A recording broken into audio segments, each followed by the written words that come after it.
नमस्कार मंडळी, स्वागत आहे तुमचं आपल्या यूट्यूब चॅनलवर। सर्वात आधी तुम्हाला आणि तुमच्या परिवाराला गुढीपाडव्याच्या हार्दिक शुभेच्छा। आज मी गुढीपाडव्यानिमित्त काय काय स्वयंपाक केलेला ते पाहूया। सर्वात आधी डाळ कुकरला लावून घेऊ। त्यानंतर वड्यासाठी गव्हाचे पीठ, त्यात थोडे नाचणीचे पीठ, थोडे तांदळाचे पीठ,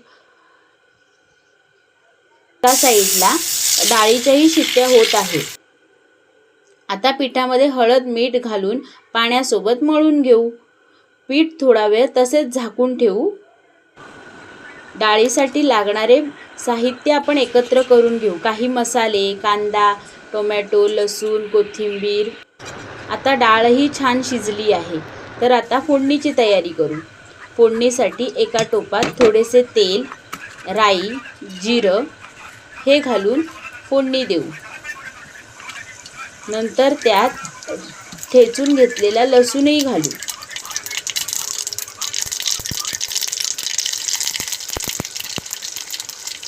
आता त्यात बारीक चिरलेला कांदा घालूया।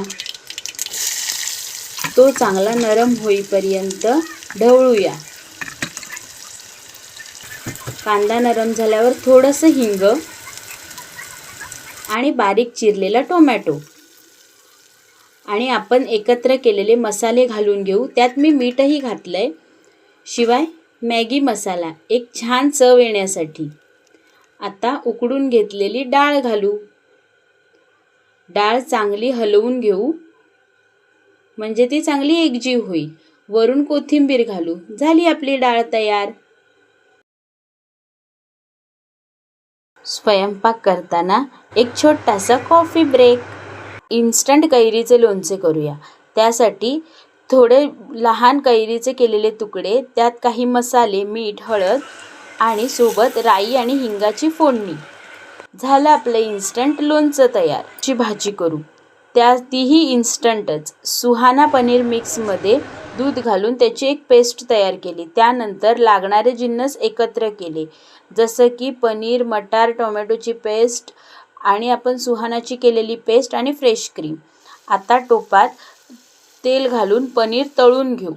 पनीरचे तुकडे तळून काढून घेऊ। त्याच तेलात आपण टोमॅटोची पेस्ट टाकू। त्या पेस्टला चांगले तेल सुटेपर्यंत ढवळायचे। आता चांगले तेल सुटलेले आहे टोमॅटोच्या प्युरीला। आता त्याच्यात आपण सुहानाची केलेली पेस्ट घालू।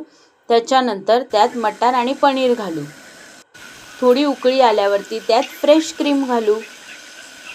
झाली आपली पनीरची भाजी ही तयार। जेवणातला मेन पदार्थ म्हणजेच आपला भात। आता तांदूळ स्वच्छ धुवून त्यात मीठ घालून कुकर लावून घेऊ। कुकरच्या शिट्टी झाली की भात बंद करू। आता आपण ठेवलेले वड्याचे पीठही चांगले मुरले, त्याचे छोटे छोटे गोळे करून घेऊ। कढईत तेल तापत ठेवू, तसेच हाताने हे वडे थापून घेऊ। वडे आपले झालेले आहेत थापून। आता तेल तापलंय का ते पाहून त्याच्यात एक एक करून वडे सोडून चांगले तळून घेऊ। वडे मस्त फुगलेत। झाले आपले सगळे वडे तयार। आता आपण त्याच तेलात पापड तळून घेऊ। हो, श्रीखंड आम्ही बाहेरून आणलं होतं। झाला आपला स्वयंपाक तयार। कसा वाटला नक्की कमेंट करून कळवा। थँक्यू।